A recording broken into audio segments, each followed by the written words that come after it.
Good afternoon and welcome to the Healthy Indoors Live Show. I'm your host, Bob Krell. I'm the founder and publisher of Healthy Indoors Magazine. And hey, thanks for joining us today. We've got a special show coming up. I'm super excited. I'll be joined today as a guest by our managing editor, Susan Valenti. She's been involved with Healthy Indoors since the beginning. And we're going to have a really interesting discussion on kind of the state of indoor environmental quality, indoor air quality in the industry right now. So we're really looking forward to that.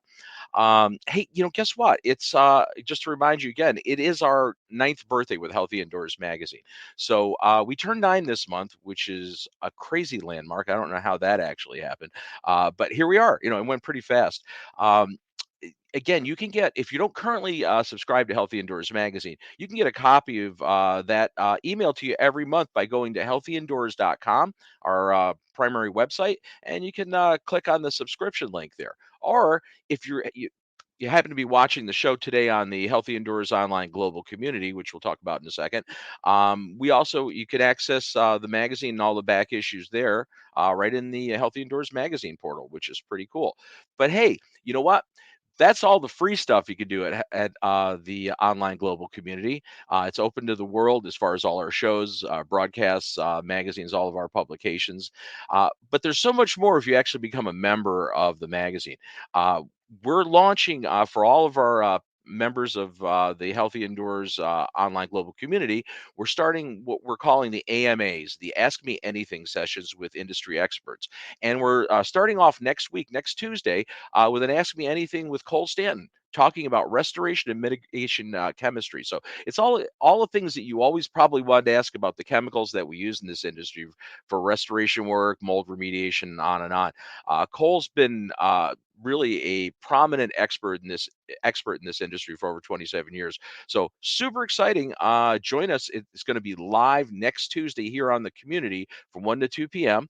We'd like you to submit questions in advance. So we'll tell you more about that later and how you can submit your questions for that event. Hey, but if you want to join that event, you got to be a member of the community. So go to healthyindoors.global, and that's how you can actually sign up and become a member of the community. We'll be offering these Ask Me Anythings on a monthly basis, along with a lot of other premium content that you can get from the magazine and excuse me, from the community. Why did I say that? Anyway, that being said, I think it's high time that I stop stuttering here and bring in my co-host for today's show, Susan Valenti.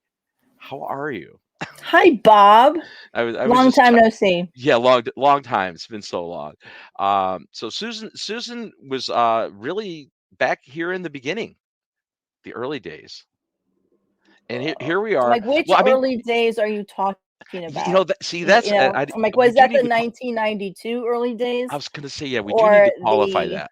2013 early days? Yeah, well, okay. So I guess I was initially referring to the 2013 early days of Healthy Indoors, but of course, the early days go a lot further back than Healthy Indoors, right?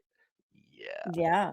Yeah, Susan, for those of you who don't remember, because some of you may not be old enough to remember because we've been around so freaking long. Many of you weren't born when we started in the industry. Uh, ew, that's horrible, but true. Susan was the publisher of the first big industry publication in this industry, Indoor Air Review, right? That's what it's Yes. called, Indoor Air Review.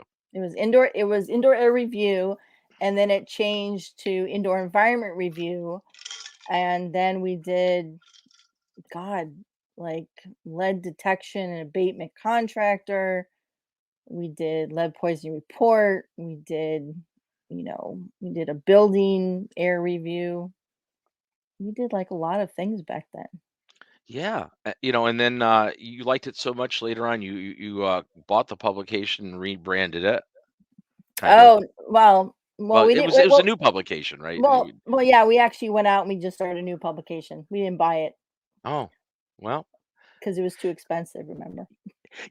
oddly enough, though, I was able to acquire the URL for all of the Yeah, IAQ pubs and everything because they yeah, they for were really they were cheap. available, and I felt as a tribute to that co-founder of that organization, Larry Siegelman, who, honest to God, was one of my mentors early in the industry. I He was felt a that I great had to guy. have that. I had to have that moniker, at least own it, just because that's kind of where I got my start too. So small world. It is. It is. So, to that end, let's talk a little bit more about today's program and what we're going to be doing on it. Which obviously the topic for today is what in the world is going on with IEQ, IAQ. Yeah, Susan and I have been discussing this a lot for the magazine lately for upcoming articles, but it hastens me back to the original cover story on the first issue of Healthy Indoors magazine. Be nice if I actually brought it up full screen. Yeah. Uh, what in the world happened to IAQ? Yeah. So Which yeah, like 5 minutes ago I said, "Gosh, that looks exactly like what we did 9 years ago minus the mask." yeah, so that's the, I mean, in a way that's kind of strange, right? That we're Still talking about this? we're still talking about it. What the hell's going on? Why? Well Why? well, let's, like, go back to 1999 when we were talking about, is there an industry or not an industry? Okay. And is it an industry or is it just a bunch of silos that actually work on indoor Is air that quality? mutually exclusive though? I mean, can't the industry be a bunch of silos? Well, who controls the industry? Oh boy. Who controls Well, purportedly, any number of groups will tell you that they do. So which one is so which one's right? So who's in Which charge one's this right? week? Who's in I charge this week? I don't, No, but that's actually a great question that actually came up in Carl Grimes' column, in this month's issue. He actually was at building science summer camp in Westford here in Massachusetts.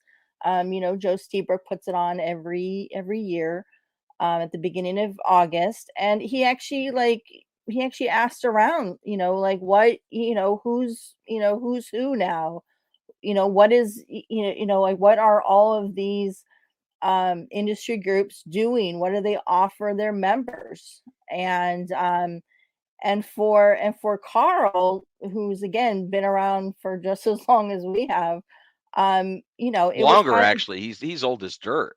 well, he's older, but y- you know, but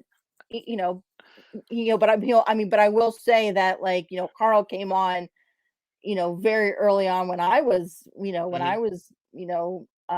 working on things on indoor air review, and he was like, what should I do? What should I join?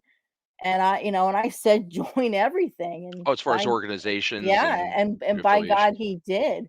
Mhm. But now you can tell like Carl's kind of been through the ringer with a lot of these groups because they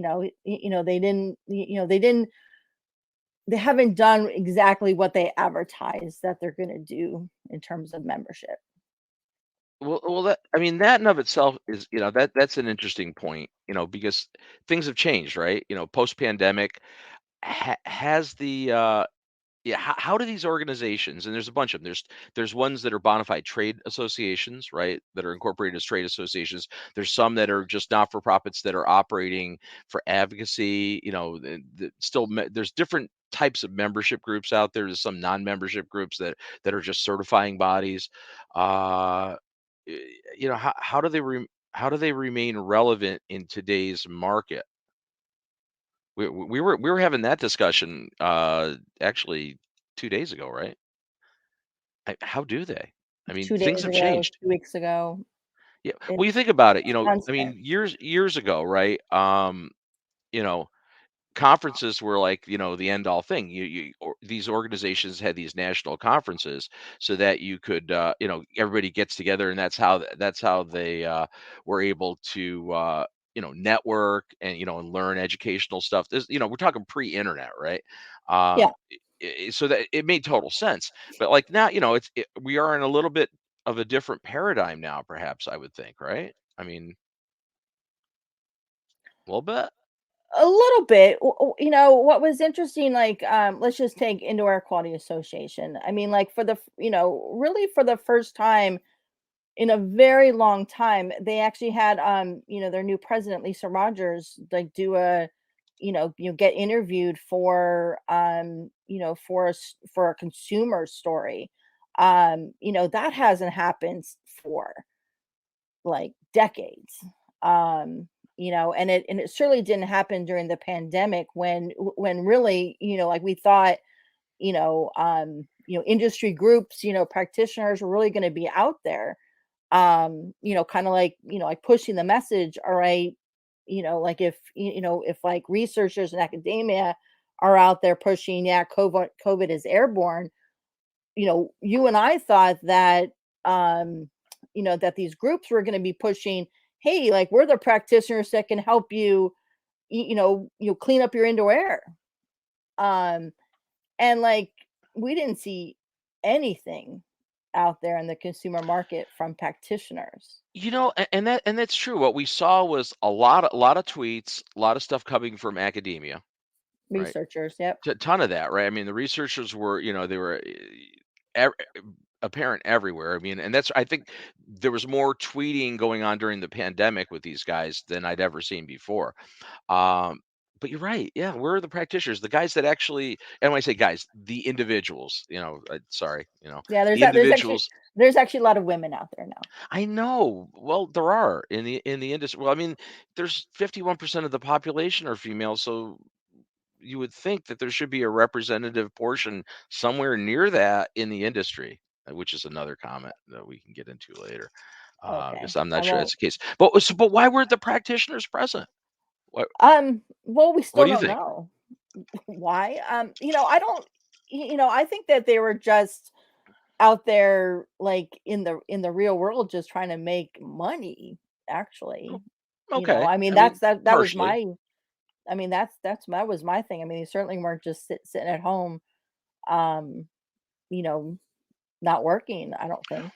Right, many were out doing, like the ones that do services, providing services, Yeah, they were I going mean, out and like, sterilizing buildings for no freaking reason, but that's another story. Don't get me started on that shit because that was just oh, so like so let's go fog every part of the indoor environment to get rid of so for SARS-CoV-2. you, so for you, every time you saw a picture of someone in a Tyvek suit with like a sprayer doing like hygiene theater, that was a practitioner. Well, yeah. Well, who was it? Who else? I mean, I guess it could have been people dressed up to appear to be practitioners. I mean, I don't. I mean, well, I mean, they were some of the practitioners. I'm not saying all the Okay. practitioners in the industry are bad. I'm one of them. I mean, that would be pretty self-incriminating. But I, I never did understand that. Like initially, well, that, yeah, where were they? Uh, But it's a good question, and it's a question that we really haven't got a good answer. yeah, no, we don't. We don't. And we were asking that question last summer when, when we got involved with the, with the Healthy Buildings, ISIAC conference. That was a conference that, wanted to, again, to bring research to practice, wanted to, you really, really kind of like put their money where their mouth was, to get practitioners to come and to learn about, what's the latest research. Um, and, and then, we asked the question, well, like where are, where are the practitioners out there actually speaking, actually talking about this stuff. Mhm. And again, no one really had a great answer for us. Well, and the problem is there's been this forever, the research to practice, and we have to global research to practice, and various incarnations of that phrase or have been, we hear them all the time. And but is there any are they anything other than just marketing things, or at least have they proven to be anything other than just marketing things thus far? I guess is a fair, it's not to say that there isn't some intent to try to have cross pollinate pollinization. That's the word I was looking for. But it doesn't, does it really happen, right? Well, it happens on the marketing end. Um, Okay. but I mean, if you like, if you take a gander at, what's going on in Instagram or TikTok, I mean, there's not a day that goes by that, a company isn't, trying to explain what's what does HEPA mean? What does indoor air quality mean? Okay. Like how does mold relate to indoor air quality? Um, I mean those are practitioners, right? But like, but again, I wonder, you know, where all the practitioners in relation to all the researchers out there, talking about their message. I mean, like, for example, um, John Hopkins University is doing a conference on September 8th. Actually, September 8th. It looks like everyone's doing a conference on September Hmm. 8th. And, you know, Yeah. and like, it's like, it's this, national strategy for improving indoor air quality. And, and like you look at that speaker list and it's all, and there's no practitioners. Hmm. There's two companies that do, that do products. No one's on that agenda, doing practice. Hmm. Like again, like Carl says, like where are the, where are the field practitioners? Hmm. There's no field practitioners on that agenda. So like, so you have a conference that is essentially, trying to set the strategy, try to set the agenda for improving indoor air quality, from the top, from the White House, because they have a representative from the White House coming. Sure. And where are the practitioners? Again, I mean, whenever I see Joe Allen's name, and I love Joe Allen, he is such an amazing spokesperson for this, for this field. I don't think Joe Allen's going to come to your house and fix your indoor air quality problem. I don't, Right. Okay. I don't Yeah. Yeah. see, I don't see, um, like the speakers on the agenda coming to your house to, to fix your problem. Right. So, so again, where are the practitioners who are supposed to be coming out there and fixing your indoor air quality problem or your mold problem or whatever other issue you have? Where are those people in relation to the people that are now trying to set standards or trying to set policy?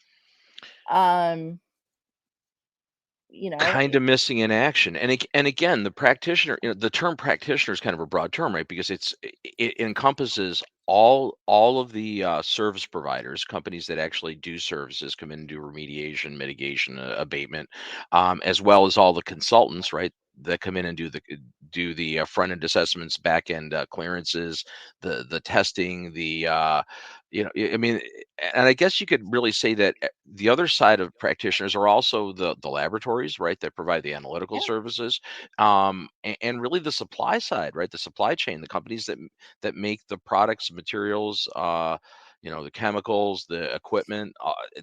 It's all that's all the practitioner side. Would you agree?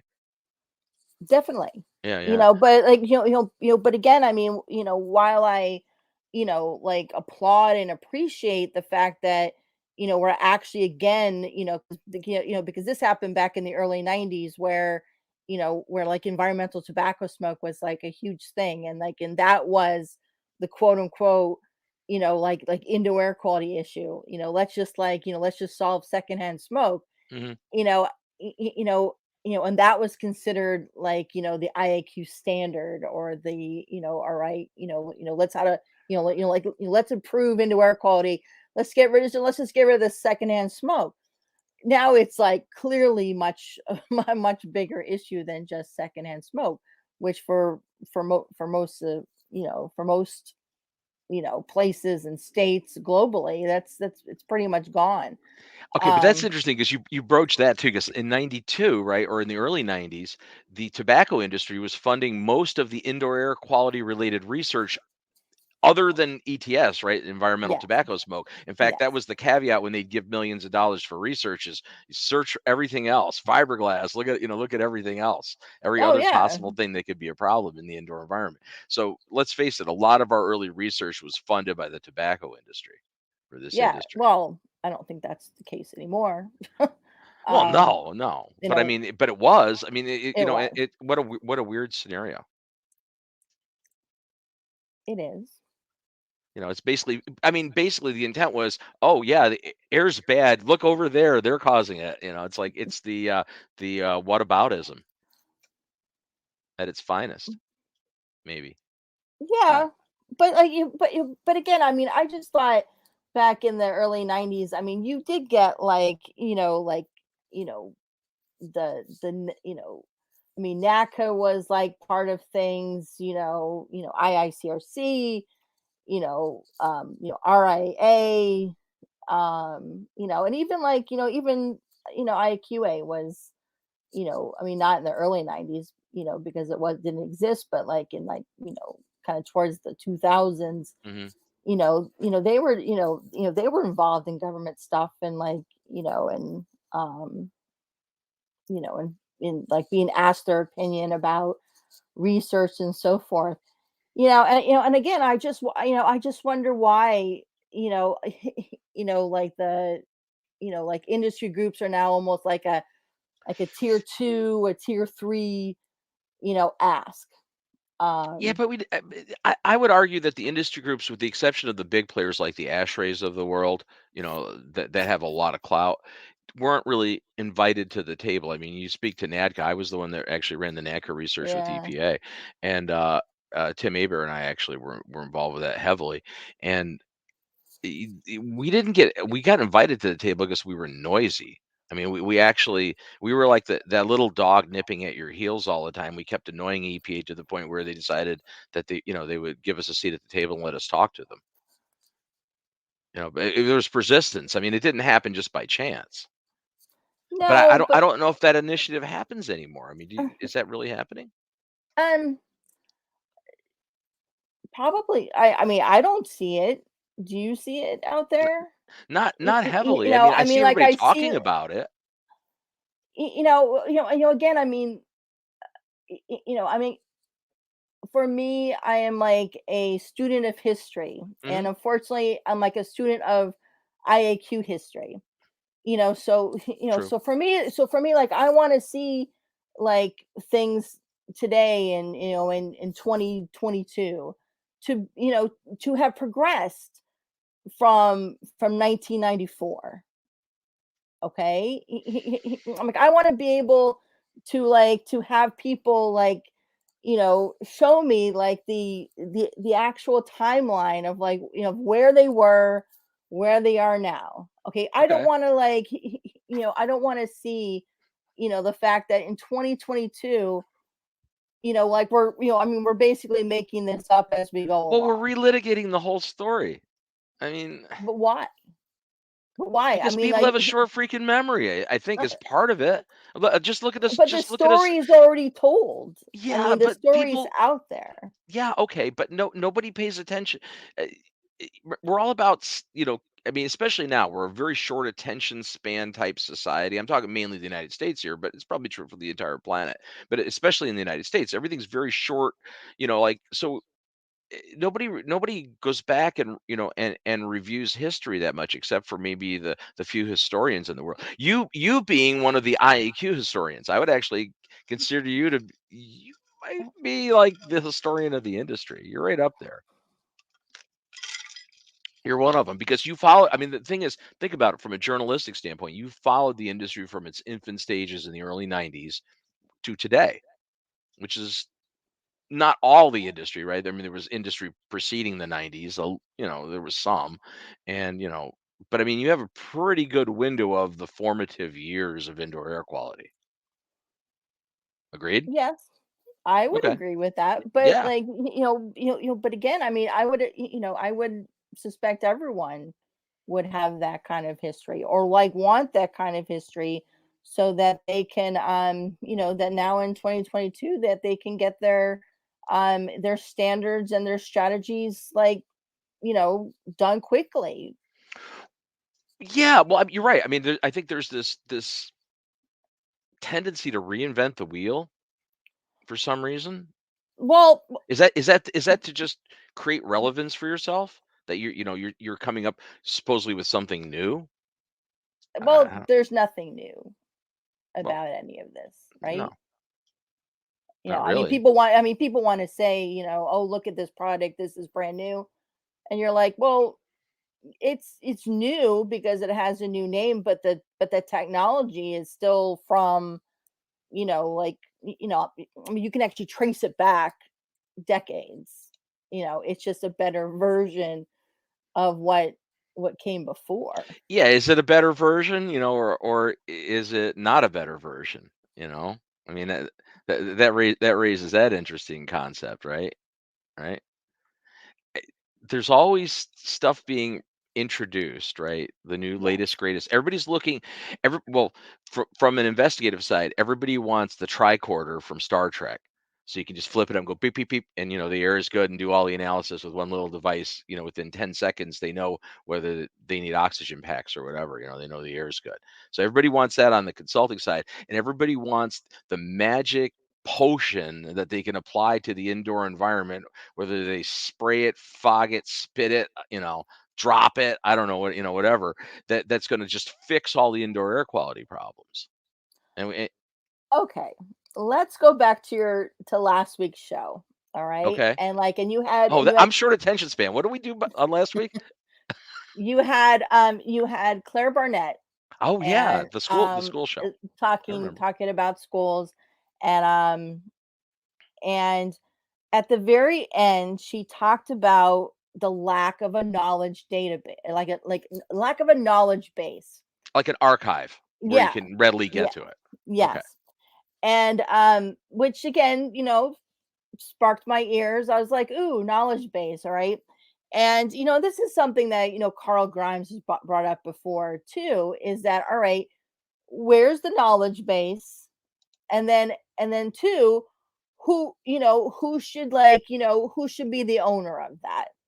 Who should, like, you know um The owner or the caretaker? I mean, I they're don't know, owner. the caretaker. That's a better word for it. It sounds better. Well, like for me, like I'm all about, like, who controls what, Right, right. I get what that. aspect of, of things. Um and and that was a great question of, what Claire brought up is, like, who has this knowledge base, and and who caretakes it. Okay. And I asked that question, I mean, let's just look at schools, and, like, in all the stuff that's happened to schools over the last 2 years. Schools now suddenly have a ton of money to, to put in, like, new ventilation systems. Some of them haven't put in new ventilation systems and filtration systems. They've actually, like, use more of, like, the money to say, oh, let's get this great new product to, like, because this will actually solve our problems. I'm not going to mention any names because that's, like, we've been talking about that for Talk years. about litigating the past. I don't want to Yeah. litigate the future. Yeah. But, like, But why is no one talking about, like, for example, tools for schools right now in relation to schools, and, like, and, like, what's the best bang for your dollar in terms of, like, you know um how, like, we've been talking about schools for decades, mhm. in relation to tools for schools was created so that schools didn't have to spend very much money, or, like, really no money. It was like, it Well, it was was a very start. It was it, designed to be a starting point to give them yes, some prerequisite base. knowledge to be able to start somewhere. But again, we're talking about the knowledge base. Hmm. That is a knowledge base for schools. Mhm. All right. And, and granted, EPA doesn't throw any money towards that anymore.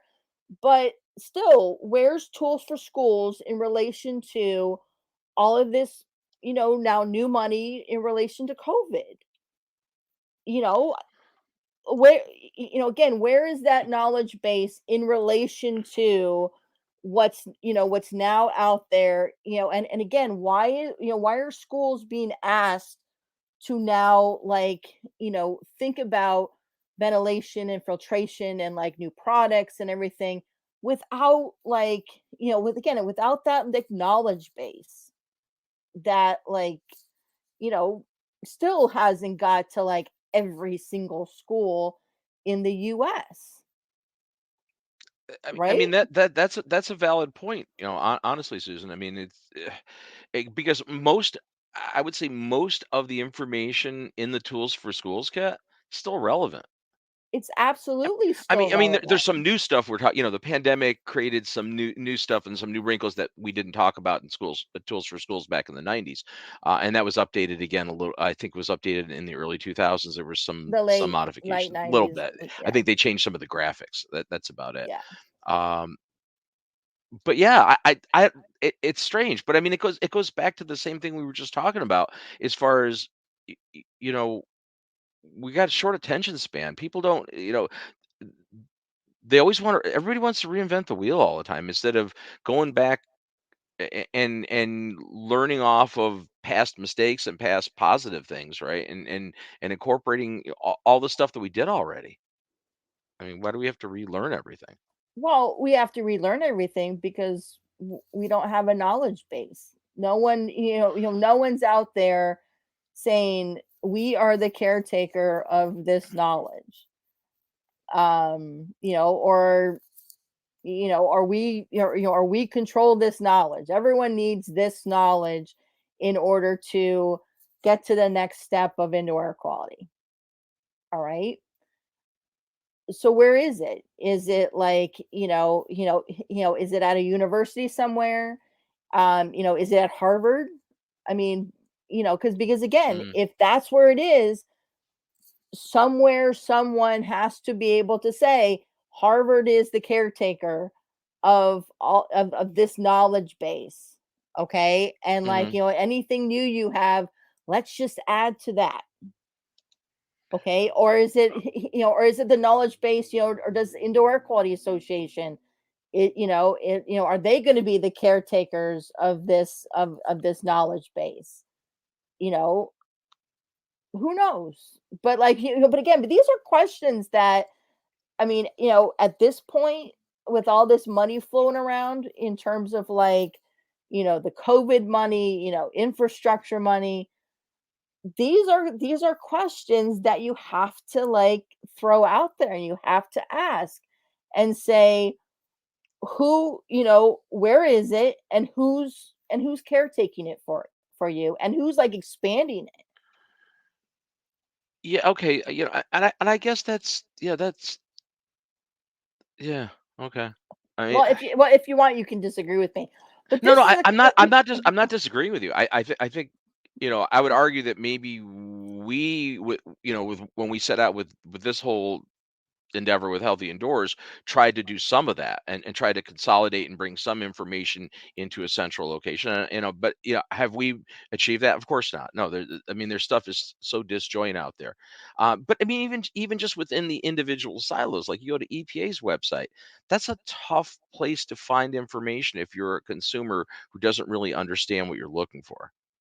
I mean, there's a lot of great information on the EPA site, but you kind of got to chop your way through it to find things. It's getting better. I mean, they've been modifying things over the years, and it's better than it was a few years ago. But it's still, eh, information is not easy to find. And if you just go out and do a search on Google, now you're going to find all of the brand associated puffery marketing crap that's out there on every topic. So, how do you decipher what's like legit knowledge based stuff and stuff that's just sales propaganda? um all right, I'll even like throw another Oh blow boy, your mind thing. Okay, wrinkles. There's a lot of wrinkles here there's a today. lot of wrinkles. Okay, because even if you have a um a company or like a CEO of a company, all right? And they're out there like, educating the public about like, and all they're using is EPA stuff, all Okay. right? And they're just educating the public with like EPA, IAQ stuff, lead stuff, asbestos stuff, mold stuff, whatever, okay? Is that, you know, is that like snake oil, or is that like real education?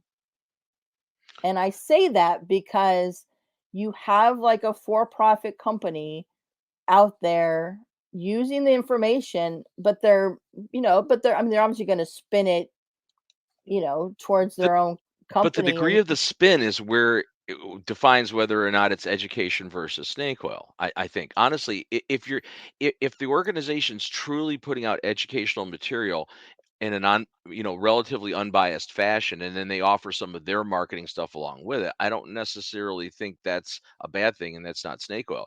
I think the problem is like when you start to take and appropriate some of this stuff that's maybe originally not biased toward a single product or technology, and you try to make it sound like EPA or X agency endorses this or recommends our methodology for doing this. That's where I think it starts to get real dicey. um I mean, like I come from like, I'm like a journalist by trade, I get okay? that. And What was that, so a I slam? Was that no, no, no, but it's just interesting because like, I mean, I've like worked at like some of the top newspapers, magazines in the country, all right? And then all of a sudden I got this little job at this boutique publishing firm Mhm. doing indoor air quality. And and again, like maybe, I mean, maybe it's because I like started when I was like what, 24, 6? 25. um you know and I like and I basically like, I mean, everyone told me, like, again, when I was 25, I'm a lot older now, but like for since I've been 25, everyone is like touted the fact that the you know the public needs to be educated about this, all right? We need to create consumer awareness, and again, I mean, I've taken that very personally, over the last 30 years. I Mhm. mean, you know and yet I still hear that. Like, I still hear, oh, no, no, no, we just need to educate the public better. And I'm like, how can Yes. you how can you do that without any bias? All right? There's Well, there's okay, there's okay, but bias. that's a whole commentary on higher education, maybe. I mean, Well, there's some inherent is bias in there? anything you Is teach. there? Okay. Well, Who's to maybe a little say, bit.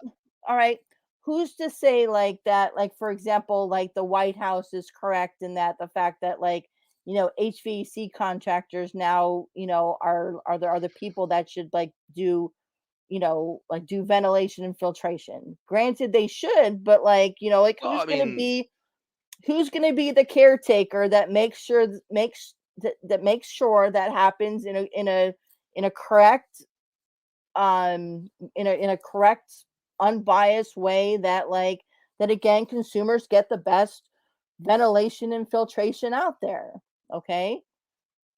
Um, well, that's a tough one because I mean, who's going to be the caretaker? The federal government? I mean, they're biased, with our whole system. There's lobbyists, paying for everybody's elections and campaign financing. So, obviously the people with the most money buy the most influence. In our whole hierarchy of how we elect people, and then I mean, even the organizations, right? Within these larger organizations that represent the various sectors, or like you mentioning HVAC. So there's several organizations that are pretty prominent there just in the United States. And then globally, you've got other ones. And they're all going to spin it toward their constituency, right? yes. I mean, wouldn't you expect that a little bit? I would expect it, but but again, I just want to know who is the caretaker? And maybe that's, I mean, maybe that's the big question. That's a good Who question. who's the caretaker of all this information? Who's the one that, like, that makes sure that, you know, that the information is not skewed in such a way or biased in such a way? I mean, because again, I mean, you could say that, God, you could say any of this information is like has a bias towards it. I mean, you could say EPA information is biased just because Congress doesn't give, EPA any money to, like, to basically, like, make sure the information is like fully up to date. But I mean, so you mentioned EPA. EPA, when they do these guidance documents, lean on people from private sector and Private organizations. sector, practitioners, organizations. Because I was involved in helping them write one of those. So Yep. and I will say, that while they try to curate and steward, and get credible stuff, they lean on the outside for a lot of info. So a lot of stuff they publish is just stuff that really was maybe leaned on a little by the people they were relying on. I'm trying to say Yeah. that in the nicest way I can say it. No, but like, I Yeah. mean, but even like ASHRAE, I mean, those are consensus documents. Those are Sure. I mean, like, they go through a long process. Sure. yeah. No, I mean, Well, again, I mean, who would now, you okay, let me go right to the point. Who would you advocate as the steward, who should be, the curator of, who should be the gatekeeper? the The gatekeeper. freaking gatekeeper. Well, there's actually that means there's two people, right? There's a gatekeeper, and then there's a caretaker. Ah, because the Ah, gatekeeper is more of the armed guard at the doorway, yes.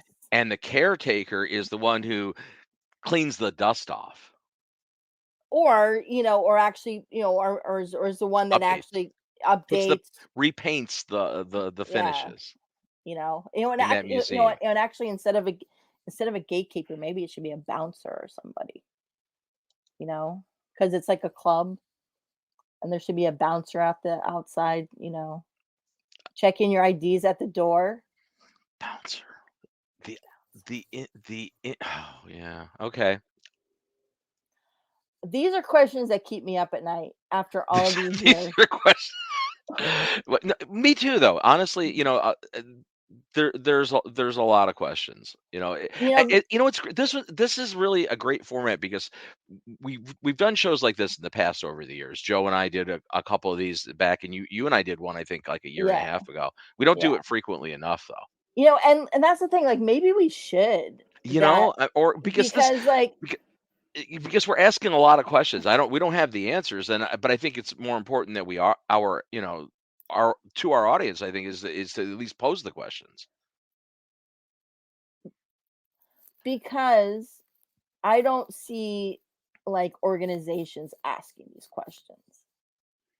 I don't But see, I don't, again, all I see, like, like, social media wise, is like, hey, look at this, like, look at this, like squirrel, look over right, there, right. Well, you but that's know, how that's the nature of the beast now, though. you Everybody know, is and very and I'm like, fragmented. and I'm like listening to like celebrities say, hey, I had mold in my home, and this is what happened to me 20 years ago, and like, hey, now I'm an expert. And I'm like, you know what? Technically you are, but No, you're not. as an expert, but that's the thing. Am I an expert because I've been doing this for 30 years? You're more of an expert than a lot of the purported experts. I just want to make sure that these quote unquote experts are like are educating to, like, with a curriculum, right? I mean, like, you're out there like teaching kids. I mean, well, actually that's a whole different like thing, right? Mhm. Like, Actually incorporating indoor environmental issues into the curriculum. or climate change issues, All or of it. like all of it, or even engineering. I mean, Some like, people would define all of that as indoctrination, though. yes, except, you know what, except in my house where, like Well, you my kids are like, don't talk to me about indoor air quality. I don't really care about it. And I'm like, you know what? You are gonna learn this. Well, and one way or another, you're gonna that you that know, you know that it, it's like saying, I really don't adhere to gravity. It's like, yeah, okay, let's see how that works for you. you will do your capstone project on this. Yeah. Um, Well, you're but coming from an engineering household. It's somewhat engineering based there, at least. Uh, yeah, but again, it's I mean, like, God, let's talk about engineering. I mean, like, a lot of these researchers out there are engineers, right, you right. know, and like, where is the like, and again, like, where's the best practices? Where's the standards of care that are out there for indoor air quality engineering? Um, Well, I mean, there's not even really indoor air quality engineering, indoor environmental quality engineering. Is there even a curriculum where somebody can actually get a professional engineer's uh, license for indoor environmental? I don't think that exists, does it? Not really, no. Right. Because like, I mean, like right now, like Dr. Richard Corsi is like, is actually teaching an indoor air quality class. But there's not a full blown and No, like you don't have a degree based in that specifically, like a no, but mechanical like, engineer or an electrical engineer. You're not an indoor environmental engineer. yeah, no, no. I actually like, and again, I mean, I did my research, um, like last year, like when my kid was like applying to engineering schools, I was like, all right, like where can I find schools that have like something related to indoor air quality.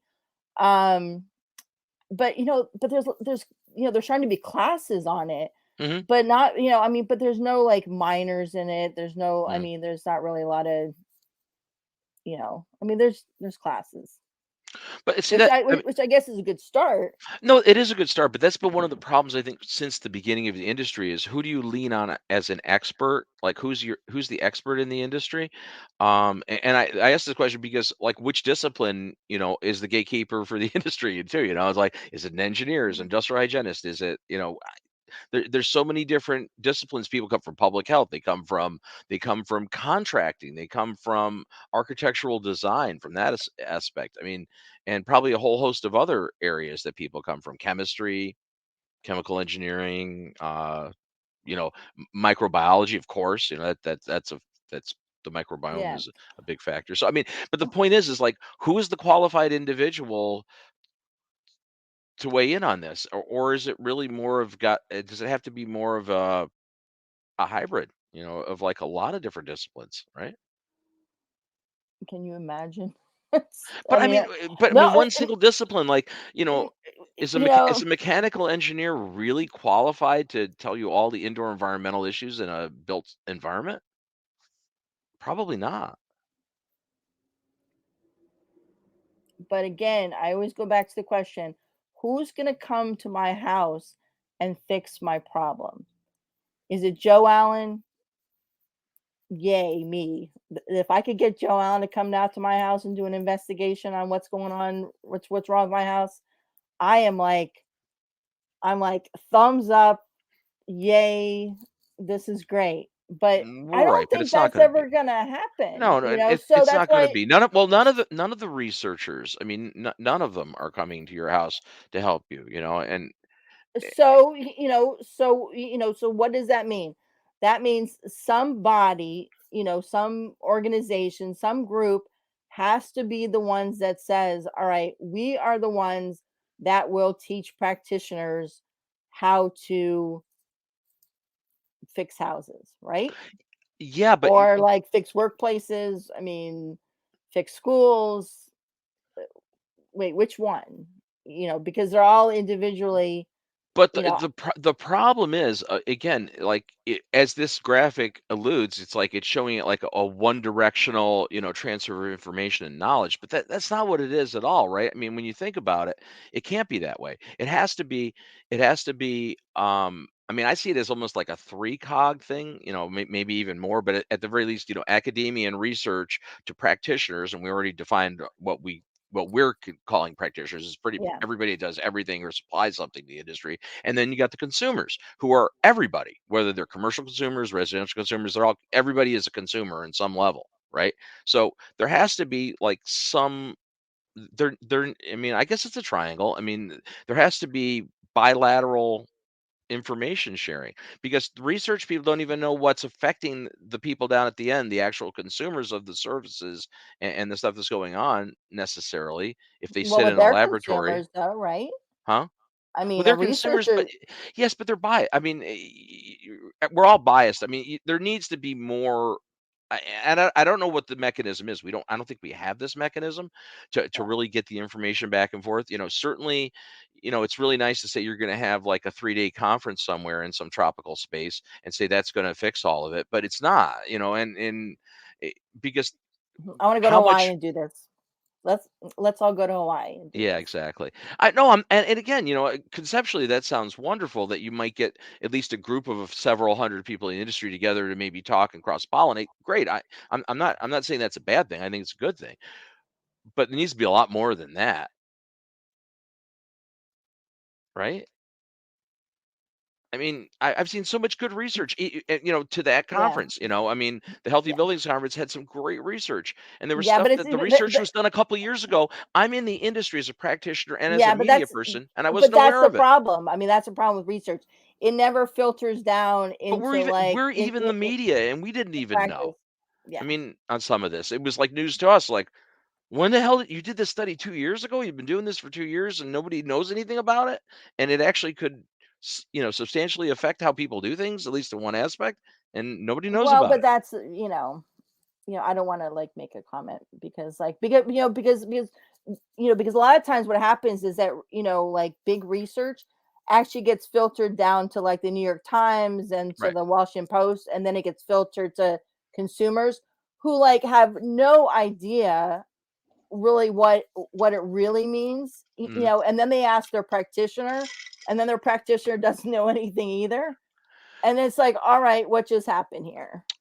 Well, because the problem is there's multiple different languages you gotta be speaking here, right? Academia to practitioner is already a language transfer. There's a barrier there, right? You know, Yes. and on the research side, you've got, practical research, people that are in the field that do field studies versus people that stay, more in a laboratory environment and don't see real world. They just do pilot studies, because right. I mean, people that actually get out in the field and do field work have more of an understanding what's really happening in the world when they get outside of Yeah. their university and they actually do something, you know. Yeah. But they're still not speaking the same language necessarily, right?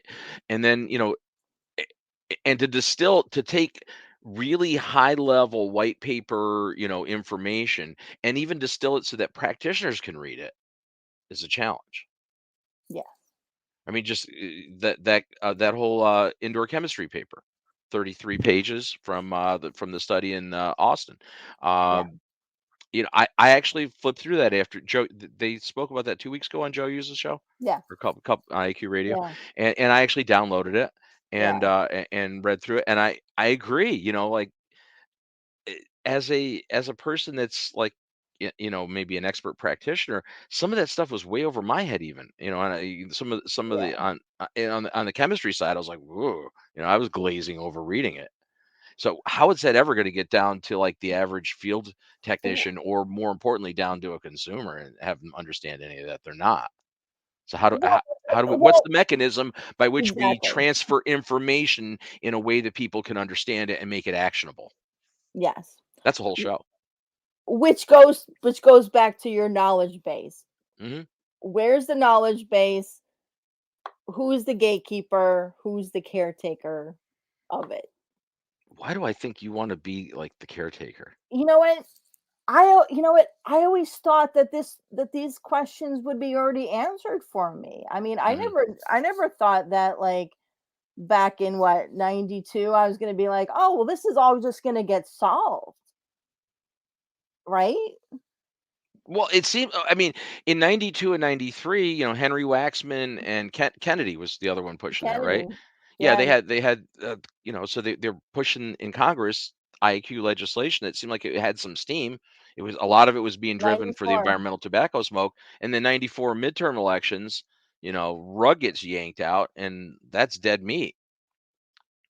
Yeah, now Kennedy's getting kicked off of um Facebook for for other stuff. But no, but I mean, Yeah, okay. but really, I mean, this is actually, I know, okay, because I know we're running out of time and stuff.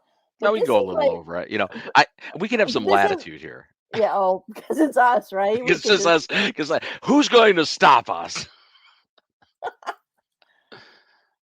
these are just fascinating conversations because, like, because again, I just don't see, like, you know, and again, I mean, this isn't like a crystal ball, that you look into and say, okay, the answer is going to come to you. This is like literally 30,000, view stuff that you actually, I mean, like, you could look at, the whole world view of, like, who's already out there, who has what, who controls who, and and again, I don't see, like, who can, who has the ability to put together this knowledge base, and who can, like, actually, you know, caretake it in a way that, it filters down, or that's, it's almost like a colander effect where, Mhm. it just kind of like, it's like water, it just kind of sprinkles everywhere. Um, but, like, who could do this? I mean, I'm believe me, I'm not volunteering for it. I just Yeah. assumed back when I first started that this was gonna be done, and now, like, and now when I, like, listen, to, like, webinars from the National Academy of Engineers, and, I listen to, like, um, sessions that, what, on ISIAC conferences and everything. I'm like, I mean, this is like what, like 100 years down the road or something, because that's how people Yeah. talk. That, yeah, like, we're not even close to, like, having the answers for this. And I'm like, God, Yeah. this is like 30 years, See, and I'm and I gonna would, call bullshit on that. That's lame because you don't have to have all the answers to make incremental progressive change based on what you know today. Okay, and that's like the whole, way you postulate scientific theories in general. They're subject to change, they're subject to evolution. And I think it's, I don't know, I just, I think, to have inaction because we don't have all the answers. I just, I don't buy that. I don't buy that. It's like you gotta evolve this industry, and we've already 30 years into this. We know a lot. yeah, We know enough to make positive impact and make change in the indoor environments on all the built environments globally. We could do this.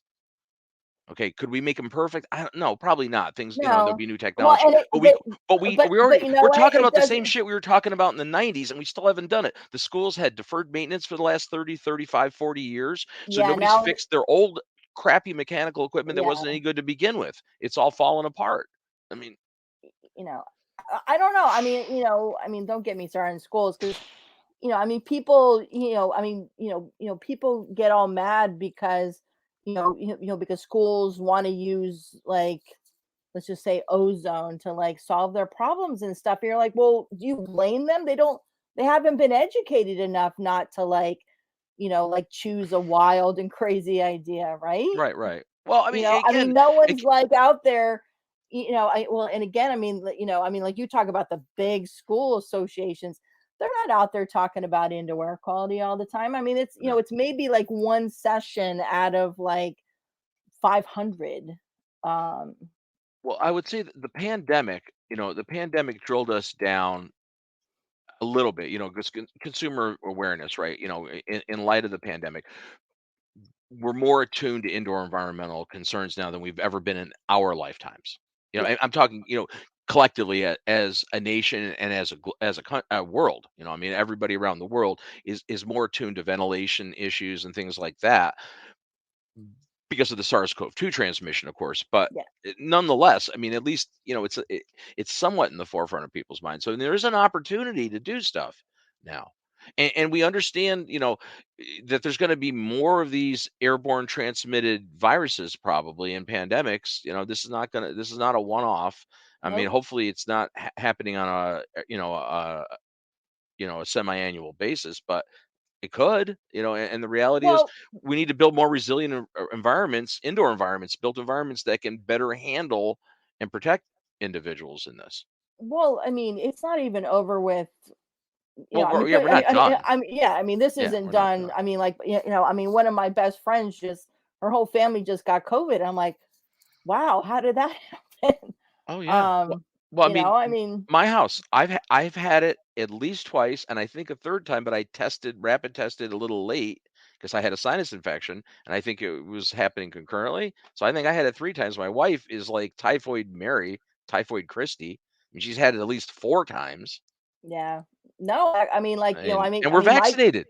yeah, no, I mean, like, my college kid just, is spent the summer at her college. She just had marching band camp, and like, and half the band just got COVID, and you're like, wow, I mean, the difference is the outcomes have gotten progressively they're more better. positive. Yeah, Well, first of all, the virus has evolved or devolved to the point where it's more contagious and less deadly, which is what viruses do. I mean, it's like, yeah, Dr. David Krause was on our show so many times in 2020.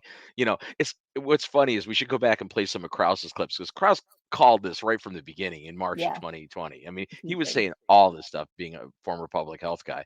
Like, this is how it's going to go, and Yeah, damn, he was right about everything.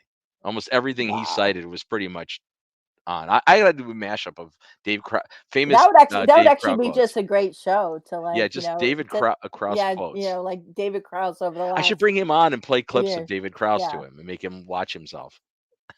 He'll be, like, so embarrassed. He'd Oh, be he like, would "Oh." he wouldn't do it. I don't think I could twist his arm to do that. Oh, I Well, think we are getting to that time point. yeah, We haven't solved any of these yeah, monumental issues. What we have done though is brought them up. yes, which And is this has to always be. I think this needs to be fun. a more frequent recurring segment that we do this kind of thing. Maybe not every month, but every couple months we should do a show like this, or just do a bonus show. Just do an extra one. Yeah, or do an after hour show. Just what we need is another. We need another program to produce here. Um, but actually, before we go, we should actually name all the things that are happening on September 8th. So I think it's fascinating. Okay. So bring I'm up the down with that. graphic. Okay. Well, first off, the Johns Hopkins event. John Hopkins is having a national, like 1 day national conference on putting together a strategy in order to improve indoor air quality. And it's free for it's in DC. If you need to register, I think you have to register before September 1st. So if you need an invite, I have them. So send me a message and I will We could I'll get you we'll there. put that up on the community Yeah, too. We'll push that out as up on the community and up on healthyindoors.com. That'll help a little bit. yeah. Okay. Also, Also um, the experience the is experience big show. big show happening in Las Vegas Hmm. on September 8th, and then also Bob, you're gonna go hang out with Corbett Corbett and Grace and Lunsford. Grace, yeah, Yeah, in the hosts Ithaca. of the PBS show Home Diagnosis. They're shooting. They're in the process of filming their third season, and they are doing a live like town hall event at Cornell University in Ithaca, New York, on the 8th as well. So yeah, we'll be there hanging with them, and so that should be pretty interesting. There was there's one other event going on that week too. It's not just the week of Labor Day, but it's crazy. Yeah, and I think what's safe to say, I alluded earlier that traffic to events has been down, and it has been. AHR, a lot of these events have really had pretty sizable uh, reduction in the standard attendance that they had prior to the pandemic. But I will say the experience last year's event was huge, right? And I anticipate it's going to be huge again. Yep, They just seem to be able to get a lot of people there, and they do a lot of innovative stuff. So it's definitely on the restoration disaster side of the industry, and it's huge. And it's in Vegas, which is not a bad idea to put an event in Vegas. I've in always said that. September. In September is There's a great couple too. good reasons to do it there. Well, I mean, Vegas. back when I was in organizations helping plan for conferences, I was always like, go to Vegas. People want to go to Vegas. It's not hard to draw people there. No, but it's also like fun to go to Orlando and Austin Or and or these are, you know what? Oddly enough, these are places that you ran DC. conferences. As you mentioned these things. Yeah, you said Orlando and you said Austin. You pretty much named all the places where you ran a lot of events over the years. God, like we ran them like everywhere. Well, So I know, I but mean, some of your favorite. I mean, you ran a lot of Vegas and and you definitely did Austin several times. Well, yeah, Baltimore. You know what? You're right. Everywhere is a good place. yeah. It's funny. We should do another show, like in December or January, and do like a pre-conference year Ooh, show. the pre-conference show, Yeah. as opposed to just doing one where we just like hawk one conference for Oh 60 no, minutes. no. Like we should spend 60 minutes talking about like We all could the just talk shows out about them, there. yeah, Yeah. rather than bring their talking heads on. I like that idea. Well, so I guess we are at that time now, right? Yes, we are. It's for what it's worth. So we are going to have to move towards the sign off time. But I really want to point out, that this was a little bit different, a little different format than normal this week, because we just at working on the publications, it became blatantly apparent that we're at a volatile time, I think, in this industry right now, and there's a lot of just you know a lot of movement, a lot of people vying for position. Who will be the next leader in the industry, at least purportedly. All these things are out there, so a lot going on, and I think a lot more to talk about before we're done. Want to definitely remind you all about the online global community. If you're not a member of it, it's you get to it at global.healthyindoors.com. Again, this show and a lot of the stuff's in public space there. But if you were to actually become a member of the community, which I thoroughly implore you to do, you're going to have the opportunity to see, even this week participate, or excuse next week participate in the Ask Me Anything event with Cole Stanton. That's going to be a great forum. It's opportunity to actually sit there and ask questions, and in real time, or have recorded questions. Um, so that's a good thing. I'd also like to thank our sponsor for this episode, Particles Plus, and we've got a little blurb.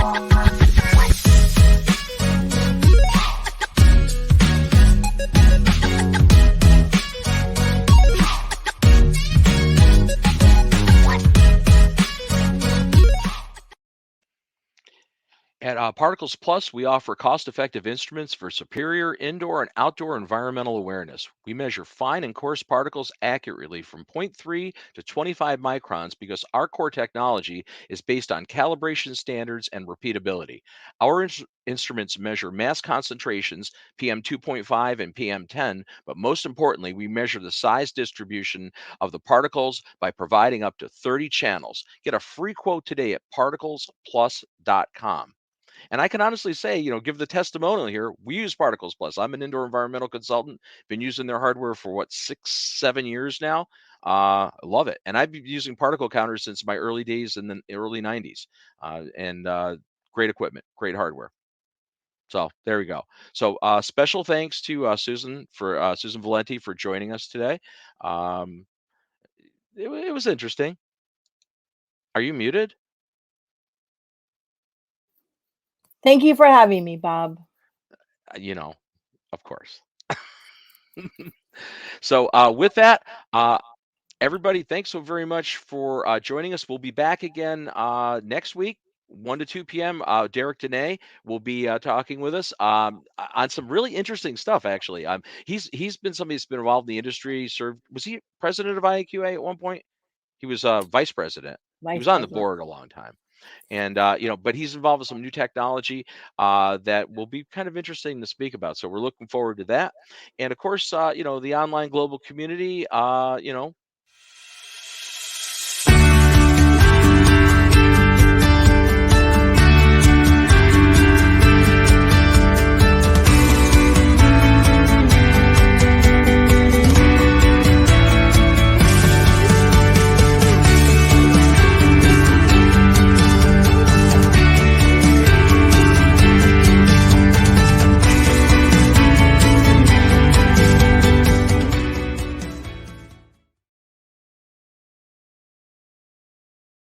back again next week. And until that time, I'm Bob Krell, founder and publisher of Healthy Indoors. Thanks for joining us. We'll see you again soon.